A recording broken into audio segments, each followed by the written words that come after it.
Hello students, so today we will discuss about tidal energy.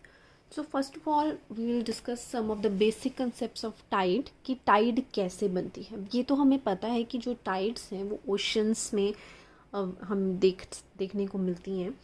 तो ये tides actual में होती क्या हैं. तो दो फिनोमिनन मोस्ट प्रोमिनेंट जो हमें ओशंस में देखने को मिलते हैं, एक है वेव्स एंड एक है टाइड्स. तो दोनों से ही हम एनर्जी प्रोड्यूस कर सकते हैं, वेव से भी कर सकते हैं, टाइड से भी कर सकते हैं. बट अभी हम पढ़ेंगे टाइडल एनर्जी. ठीक है, तो हमें पता होना चाहिए कि what is the difference between waves and tides. तो वेव्स क्या होती हैं. वेव्स तो बहुत आपने बीच पे जो हमें फिनोमिनन देखने को मिलता है, लहरें ऊपर उठती हैं समुद्र की और शोर पे आती हैं, ठीक है, और वापस चल जाती हैं, तो वो फिनोमिनन वेव्स है. वेव्स क्यों प्रोड्यूस होती हैं. वेव्स के प्रोडक्शन का मेन रीज़न आपका विंड है. ठीक है, जो विंड का इंटरेक्शन पानी के साथ होता है उसकी वजह से लहरें प्रोड्यूस होती हैं. तो जैसे कि हम इस इमेज में देख सकते हैं. एंड वेव्स एक कॉन्टीन्यूस फिनोमिनन है, मतलब लहरें समुद्र में हमेशा ही विजुलाइज और जाती रहती हैं ओशन में, और इनका एवरेज पीरियड 6 सेकेंड के करीब होता है एक लहर के आने का. तो अब हम देखते हैं कि टाइड्स क्या होती हैं. ठीक है, तो टाइड्स बेसिकली पानी का जो स्तर है ओशन लेवल में वो कुछ टाइम के बाद बढ़ जाता है और कम हो जाता है. जैसे हम इस वीडियो में देख सकते हैं कि अभी पानी कम हो चुका है कुछ घंटों के बाद, और वो टाइम पीरियड आपका 6 आवर्स के करीब होता है. जो 6 घंटे के बाद पानी का स्तर दोबारा से बढ़ जाता है, और 6 घंटे के बाद दोबारा से घट जाता है, और दोबारा से 6 घंटे के बाद बढ़ता है.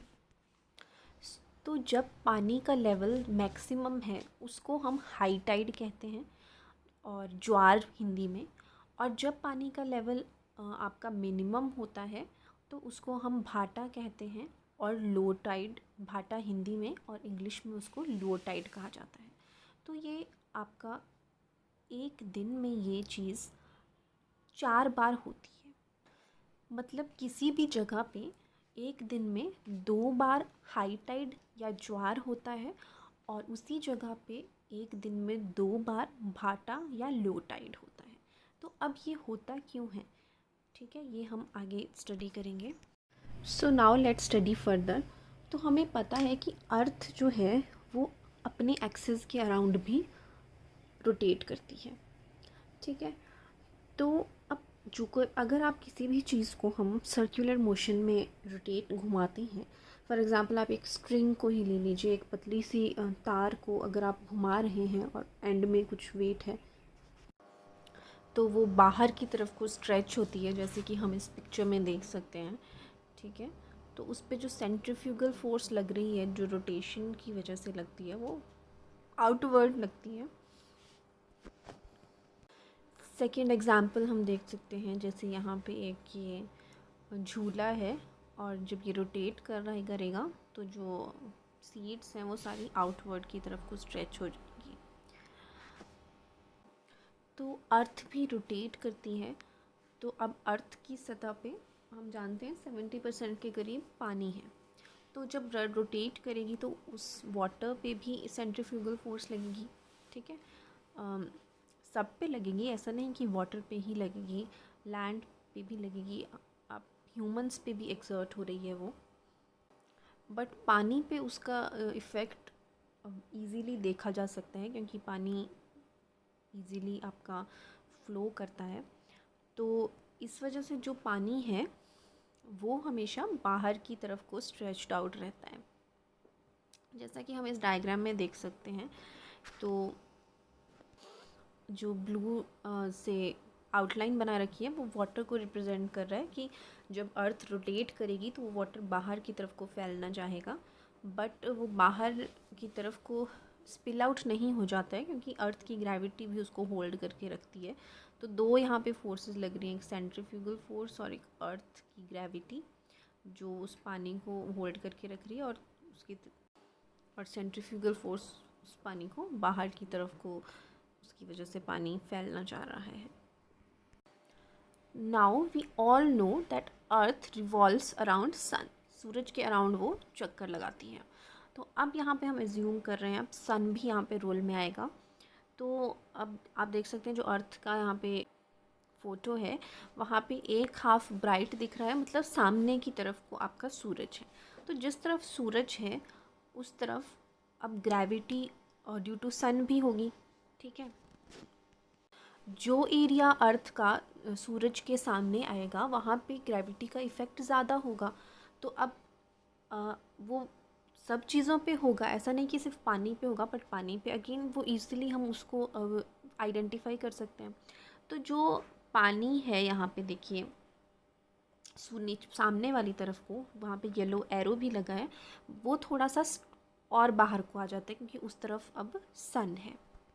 मतलब सन की ग्रेविटी क्या कर रही है, पानी को अपनी तरफ खींच रही है। तो उस वजह से आप सन वाली साइड का जो पानी है उसका लेवल थोड़ा बढ़ जाएगा, और इस वजह से साइड्स जो हैं बिल्कुल आपकी दो साइड्स जो हैं वहाँ पे पानी थोड़ा कम हो जाएगा। आप ये इस पिक्चर में देख सकते हैं कि जो सामने की तरफ का पानी है वहाँ पे स्ट्रेच आउट हो रहा है, और दोनों साइड्स में जहाँ पे येलो है वहाँ पे उस पे अंदर की तरफ को दबाव पड़ेगा क्योंकि दूसरी तरफ से वो खींच चुका है। और जो लास्ट साइड आपकी बैक साइड बची वहाँ पे भी थोड़ा पानी आपका बाहर की तरफ को जाता है, ठीक है। मतलब सूरज वाली तरफ भी बाहर को जाएगा और उस वजह से दोनों हॉरिजॉन्टल वाले एक्सिस में अंदर को हो जाएगा, और उसके इफ़ेक्ट से ही जो पिछली वाली साइड बची वहाँ पे भी पानी थोड़ा सा बाहर को जाएगा। जैसे आप इसमें बॉटम में जो लाइन लिखी है, this pressure pushes the water to the other side as well, ठीक है। सामने की तरफ से प्रेशर पड़ रहा है, सामने की तरफ से बढ़ेगा, दोनों एंड से अंदर की तरफ हो जाएगा, और दूसरी तरफ भी थोड़ा सा पानी वहाँ उस तरफ भी बढ़ जाता है। तो वाटर का लेवल मतलब दो साइड्स पे जो है वो बढ़ जा रहा है, और जो सूरज के सामने वाली साइड होगी वहाँ पे ज़्यादा बढ़ेगा, और जो अपोजिट साइड है वहाँ पे उससे थोड़ा कम बढ़ेगा, और जो बीच वाले पोर्शंस हैं वहाँ पे सबसे कम पानी का लेवल होगा। एरो की डायरेक्शंस जहाँ पे आउटवर्ड्स है वहाँ पे पानी बाहर की तरफ स्ट्रेच होगा, और इनवर्ड्स जहाँ पे वहाँ पे अंदर की तरफ को, और मोर स्ट्रेच्ड होगा सन की तरफ को, जैसा यहाँ पे बॉटम में लिखा है मोर स्ट्रेच टुवर्ड्स द सन। अब मून का इफ़ेक्ट स्टडी करते हैं। तो यहाँ पे देखिए मून की वजह से भी ग्रेविटी आएगी, सन का हम स्टडी कर चुके, तो मून की वजह से भी सेम इफ़ेक्ट पड़ेगा। अब मून भी अर्थ एक्सर्ट करेगा ग्रेविटी अर्थ पे। तो जो फेस आपका मून के सामने होगा वहाँ वाला वाटर मून की तरफ को अट्रैक्ट होना चाहेगा, और उस तरफ वाटर थोड़ा स्ट्रेच्ड आउट हो जाएगा, और इस वजह से जो है अगेन दोनों साइड्स जो आपकी हॉरिजॉन्टल एरियाज़ हैं वहाँ पे पानी अंदर की तरफ को जा रहा है, और उसके ऑपोजिट वाली साइड भी थोड़ा बाहर को जाएगा, बट मून वाली तरफ को ज़्यादा स्ट्रेच आउट होगा। तो टाइड्स की प्रोडक्शन में दोनों सन और मून का रोल होता है, ठीक है। अब हमने अभी तक देखा कि पृथ्वी के दो हिस्सों में, ठीक है, एक टाइम पे दो जगहों पे पानी का वाटर ज़्यादा हो जाता है, जिसको हम हाई टाइड या ज्वार कहते हैं, और जो बाकी के दो हिस्से हैं वहाँ पे पानी का लेवल कम हो जाता है, जिसको हम लो टाइड कहते हैं या भाटा कहते हैं। तो एक टाइम पे पृथ्वी के दो जगहों पे हाई टाइड होता है और दो जगहों पे लो टाइड होता है। अब नाउ अर्थ अपने एक्सिस पे भी रोटेट करती है और सूरज के अराउंड रिवॉल्व करती है, और जो मून है वो भी सूरज की अर्थ के अराउंड वो रिवॉल्व करता है। तो हम इन तीनों का कंबाइंड इफेक्ट देखते हैं। तो एक वर्किंग मॉडल की वीडियो देखते हैं, वहाँ पे अर्थ रोटेट कर रही है, और जब मून अर्थ के अराउंड रोटेट कर रहा है, और जब मून और सन एक ही डायरेक्शन में होंगे, जैसे आप देख सकते हैं यहाँ पे मून की डायरेक्शन आप देख सकते हैं, और सन की डायरेक्शन भी वहीं पे ही है। अगर जिस तरफ मून है उसी तरफ सन है, तो जो वो एरिया है मून और सन के सामने वाला, वहाँ पे सबसे ज़्यादा आपका खिंचाव पड़ेगा पानी पे, क्योंकि दोनों का कंबाइंड इफ़ेक्ट पड़ेगा। तो इधर सन की ग्रेविटी प्लस मून की ग्रेविटी दोनों एक ही डायरेक्शन में एक्ट करेंगी, दोनों एड अप हो जाएंगी, और जब दोनों मतलब सन और मून एक ही डायरेक्शन में जब होंगे तो उस तरफ आपको मतलब सबसे ज़्यादा आपका राइज़ होगा पानी में के लेवल में, तो वो होता है आपका फुल मून के दिन और न्यू मून या नो मून के दिन, मतलब अमावस्या के दिन या फिर पूर्णिमा के दिन ऐसा होता है कि आपका सबसे ज़्यादा कुछ एरियाज़ में सबसे ज़्यादा आपका हाई टाइड आता है। क्योंकि पूर्णिमा या फुल मून पे भी आपका सूरज और चाँद एक ही लाइन में होते हैं, तो दोनों की वजह से क्या होता है, कुछ एरियाज़ में दोनों का इफ़ेक्ट एडअप हो जाता है और वहाँ पे मैक्सिमम आपका राइज इन वाटर आता है। तो इस पिक्चर में आप देख सकते हैं मून की जो डायरेक्शन है विद रिस्पेक्ट टू सन और अर्थ, न्यू मून पे कहाँ होगी और फुल मून पे कहाँ होगी, दोनों का एक ही लाइन में आ रहे हैं वो, तो उस टाइम मैक्सिमम हाई टाइड होगा। और जो मैक्सिमम हाई टाइड होता है न्यू मून या नो मून पे, उसको हम स्प्रिंग टाइड्स कहते हैं। ठीक है, spring tides maximum high tide को कहते हैं, जो कि न्यू मून या नो मून पे होता है। अब हम देखते हैं जब मून रिवॉल्व करके 90 डिग्री डायरेक्शन पे पहुंच गया सन के, क्योंकि मून भी अब पृथ्वी के अराउंड रिवॉल्व कर रहा है, तो जब उसकी पोजीशन 90 डिग्री हो गई है सन पे, तो क्या होता है, तो अब इस पिक्चर में हम देखते हैं यहाँ पे नाउ अब मून रोटेट करके 90 डिग्री पोजीशन पे पहुंच गया सन के साथ। तो अब क्या होगा, अब सन की जो ग्रेविटेशनल एनर्जी है वो वाटर को अपनी तरफ खींचेगी और मून को अपनी तरफ खींचेगी, बट दोनों में से जो मून का इफ़ेक्ट है वो ज़्यादा होता है। ऑल्दो सन मून से बहुत ज़्यादा बड़ा है, बट मून जो है वो अर्थ के क्लोज़ है, तो मून का ग्रेविटेशनल जो फील्ड है वो ज़्यादा असर करता है अर्थ पे। तो इस वजह से क्या होता है कि जो पानी है वो मून वाली तरफ अब थोड़ा ज़्यादा हो जाता है और सन की तरफ थोड़ा उससे कम होता है। बट यहाँ पे जो आपका लो टाइड और हाई टाइड है उनमें डिफरेंस पहले के कंपैरिजन में कम हो जाता है, क्योंकि अब दोनों ही डायरेक्शंस में यहाँ पे कोई ग्रेविटेशनल फोर्स लग रही है, ऑल्दो मून वाली डायरेक्शन में ज़्यादा लग रही है। तो यहाँ इन जो टाइड्स को हम नीप टाइड्स कहते हैं, जो तब होती है जब moon 90 degree to the direction होता है। ठीक है, और जो जब एक ही लाइन में होते हैं सन और मून, तो उस टाइम जो टाइड्स प्रोड्यूस होती हैं उनको हम स्प्रिंग टाइड्स कहते हैं, और वो हाईएस्ट होती हैं, और नीप टाइड्स जो होती हैं वो आपकी लोएस्ट होती हैं एक साइकिल में। नाउ मून को अर्थ का एक राउंड लगाने में लगभग 27 days 7 hours 43 minutes and 11.5 seconds लगते हैं। तो मतलब इतने दिनों में ये एक पूरा राउंड लगा लेगा। तो लगभग 6 to 7 डेज़ के अंदर जो मून है वो 90 degree to the position of sun पहुंच जाता है। तो वहाँ पे नीप टाइड्स प्रोड्यूस होती हैं, मतलब पहले आपकी स्प्रिंग टाइड्स होंगी और उसके 6 से 7 दिनों के बाद आपकी नीप टाइड्स प्रोड्यूस होंगी। अगेन फिर फुल मून आ जाएगा, अगेन हाई टाइड प्रोड्यूस होगी, देन नो मून पे भी हाई टाइड प्रोड्यूस होगी या स्प्रिंग टाइड्स प्रोड्यूस होंगी, सॉरी। बट 90 डिग्री पे जब मून होगा तो उस टाइम जो टाइड्स प्रोड्यूस होंगी वो लोवेस्ट होंगी और उनको हम नीप टाइड्स बोलते हैं। तो अभी तक हमने मून की रिवॉल्यूशन की बात की, अब हम दूसरा केस कंसीडर कर रहे हैं, वहाँ पे हम अर्थ की रोटेशन की बात कर रहे हैं। तो अर्थ भी एक दिन में अपने एक्सिस के अराउंड एक चक्कर अपना लगाता है। ठीक है, तो अब हम इंडिया यहाँ पे आप देख सकते हैं, जो यहाँ पे डॉट ग्रीन डॉट बना है और मून का पोजीशन उस वाली तरफ है। तो इस टाइम आपका मतलब आप एज्यूम कर लीजिए कि सन और मून एक ही लाइन में हैं, तो आपका मून वाली तरफ आपका क्या है, इस वक्त हाईएस्ट टाइड आया हुआ है, पानी का स्तर उस तरफ सबसे ज़्यादा है, मतलब इंडिया में जो वाटर है उस टाइम उसका वाटर लेवल राइज हो चुका है। अब एक दिन, अब थोड़ी देर के बाद तो पृथ्वी की पोजीशन चेंज हो जाएगी, क्योंकि अर्थ रोटेट कर रही है अपने एक्सिस के अराउंड भी। तो अब उसका पानी का लेवल भी, मतलब इंडिया में पानी का लेवल इस पॉइंट पे आपका मैक्सिमम है, पर थोड़ी देर के बाद जब वो रिट्रीट कर जाएगी तो चेंज हो जाएगा। तो देखते हैं हम कैसे होगा वो। तो अब अर्थ जब रोटेट करेगी और लगभग 6 to 7 आवर्स के बाद इसकी पोजीशन 90 डिग्री पे हो जाएगी। देखिए यहाँ पे पहुँच चुका है अब ग्रीन डॉट। तो अब जो इंडिया है वो मून को फेस नहीं कर रहा। ठीक है, तो अब इस पॉइंट पे आपको पता है कौन सी टाइड्स प्रोड्यूस होती हैं, लो टाइड्स प्रोड्यूस होती हैं। तो वहाँ पे आपका लो टाइड्स प्रोड्यूस होंगी। अगेन 6 आवर्स के बाद हाई टाइड आएगी, अगेन लो टाइड आएगी, एंड देन अगेन आपकी हाई टाइड आएगी। तो मतलब एक दिन में एक पोजीशन पे 2 हाई टाइड्स आएंगी और 2 लो टाइड्स आएंगी। तो 4 टाइड्स आती हैं एक दिन में, 2 हाई टाइड्स जब पानी का लेवल बढ़ जाता है और 2 लो टाइड्स। अब क्वेश्चन है कि क्या हाई टाइड और लो टाइड सिर्फ सी में होती हैं? तो नहीं, ऐसा नहीं होता, सभी में होता है, रिवर्स में भी होता है, लेक्स में भी होता है, पॉन्ड्स में भी होता है।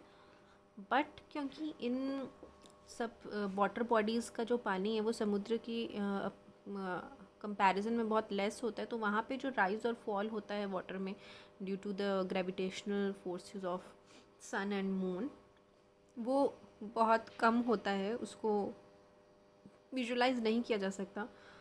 पर सी में बहुत मैसिव बॉडी है, तो वहाँ पे वो उतार चढ़ाव पानी का हमें दिख जाता है। देखो हमने स्टडी किया कि एक दिन में एक प्लेस पे 2 हाई टाइड्स और 2 लो टाइड्स होती हैं। तो और हमने स्टडी किया कि जो टाइड्स हैं वो ग्रेविटेशनल पुल ऑफ मून और सन की वजह से हैं, but gravitational pull of moon का इफ़ेक्ट जो है वो ज़्यादा होता है क्योंकि वो नियर है। तो जिस तरफ मून है उस तरफ हमेशा हमें हाई टाइड मिलता है, और जिस तरफ सन है उस तरफ हमें लो टाइड मिलता है।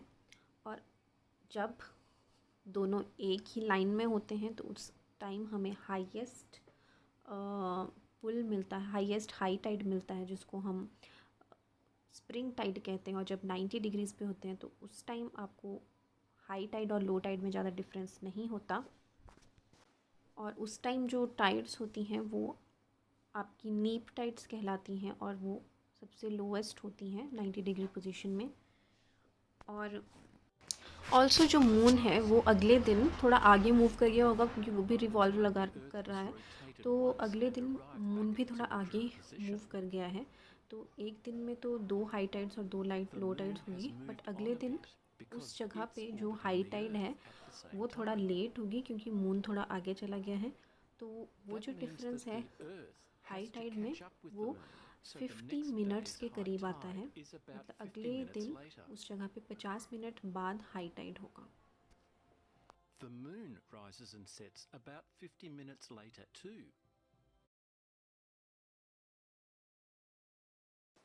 Now you can note down the important points. So first is, what is a tide? So tide is a periodic rise and fall of water level of sea or ocean. Okay, and why tide occurs? So the answer is, tide occurs due to the attraction of seawater by moon and sun. Now the question is, the effect of moon is greater or the effect of sun is greater? So the answer is, the effect of moon is about 2.6 times more than that of the sun. This is because the moon is closer to earth. Now the question can be asked that what is the frequency of the occurrence of tide? तो हमने अभी तक देखा कि Tide एक दिन में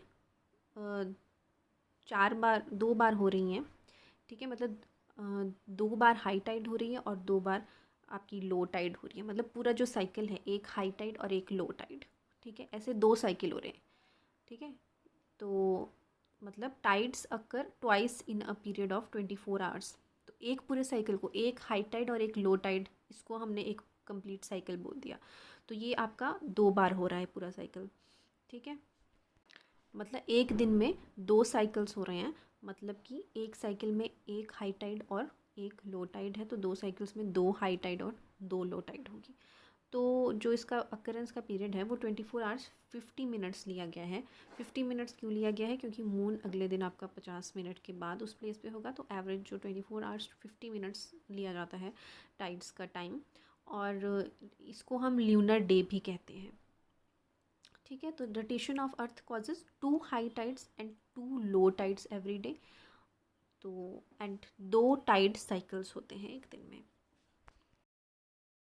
next अगर हमसे पूछा जाए स्प्रिंग टाइड क्या होती है, तो स्प्रिंग टाइड क्या होती है? When sun and moon align in a line, then it gives rise to spring tide on the occasion of new moon and full moon. Spring tide highest high tide होती है, तो during these periods sun and the moon act in combination to produce tides of maximum range, ठीक है।